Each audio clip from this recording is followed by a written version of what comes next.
তো আমি শুধু গত ২০ বছরে কী হয়েছে একটু আমি রিক্যাপ করতে চাই।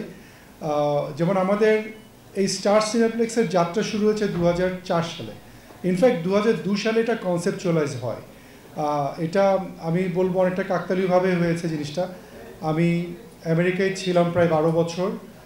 ৯৯ সালে দেশে ফিরে আসার পরে আমি মেইনলি আইটি সেক্টরে কাজ করতাম, কিন্তু আমার সুবস্ত টাওয়ারে, তখন মনে হয় ওই একটাই টাওয়ার ছিল তখন পান্থপথে, তো ওখানে আমি যখন আমাদের অফিস শুরু করি তখনই বসুন্ধরা গ্রুপের সাথে আমার পরিচয় হয় লিফটে, তাদের একজন ভাইস চেয়ারম্যানের সাথে।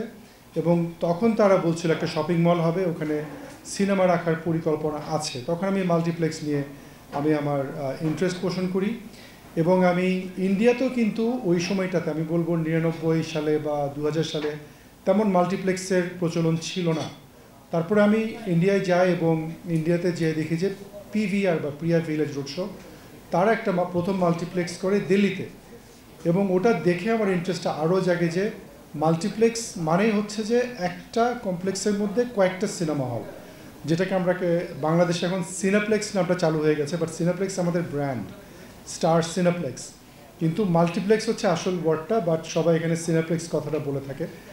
বাট ওই মাল্টিপ্লেক্স দেখার পরে আমি আরও ইন্টারেস্টেড হই বাংলাদেশে করার জন্য। কিন্তু আমরা ওই ২ বছর প্ল্যানিংয়ের পরে আমরা ২০০৪ সালে অনেক রিস্ক নিয়ে, আমি, আমার স্ত্রী ছিল মির্কা ক্রিস্টিনা, আমরা দুজনেই কাজ করেছি এটাতে, এবং আমরা প্রথম মাল্টিপ্লেক্স শুরু করি বাংলাদেশে। তখন কিন্তু ওই ডিজিটাল ছিল না, তখন ছিল ফিল্ম প্রজেক্টর। এবং এই ফিল্ম প্রজেক্টর কিন্তু অনেক ব্যয়বহুল ছিল তখন। কিন্তু দেখা গেছে যে প্রথম ২ বছর কিন্তু আমাদের লস গুনতে হয়েছে, মানে একেবারে আমরা এমন রিস্কের মধ্যে আসলাম। তখন ছিল 65% মতো ভ্যাট ট্যাক্স অ্যান্ড ডিউটি, যেটা একেবারে আমি যেটা বলি পিউনিটিভ একটা ট্যাক্স, যেটা অনেক মান্ধাতা আমল থেকে ছিল। তো তার মধ্যে আমরা ব্যবসাটা করে গেছি এবং ২ বছর আমাকে কষ্ট করতে হয়েছে। এবং ২ বছরের মধ্যে আমরা যেটা করেছি যে আবার যে হলে এসে ছবি দেখা, এটাকে ট্রেন্ড করা বা এটাকে মানুষের মধ্যে আবার এই হলে আসার ব্যাপারটাকে অভ্যাসে পরিণত করা, সেই কাজটা আমরা করেছি। ২ বছর এডুকেশন করার পরে, সবাইকে বোঝানোর পরে, যেমন আমরা বিভিন্ন ইউনিভার্সিটিতে আমরা ক্যাম্পেইন করেছি, বিভিন্ন জায়গায় গিয়েছি, বিভিন্ন মানুষের কাছে গিয়েছি, আমরা নিউজ পেপারে প্রচুর অ্যাডভার্টাইজমেন্ট দিয়েছি। তখন কোনো সোশ্যাল মিডিয়াও ছিল না, বা ইউটিউব বা অনলাইন প্ল্যাটফর্ম তেমন কিছু ছিল না যে আমরা খুব ইজিলি মার্কেটিং করব।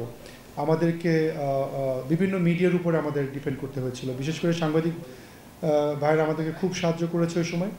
তো আলটিমেটলি ২ বছর পরে আমরা ভালো করেছি। আমাদের যে ব্রেকিং পয়েন্ট, যেটা আমরা বলবো, যে আমি আগেও বলেছি যে একটা ছবি এনেছিলাম গ্ল্যাডিয়েটর, ওই গ্ল্যাডিয়েটর থেকে কিন্তু আমাদের হলে আসার ইন্টারেস্টটা বেড়ে যায়। তারপরে হলো যে মোল্লাবাড়ির বউ একটা ছবি এসেছিল।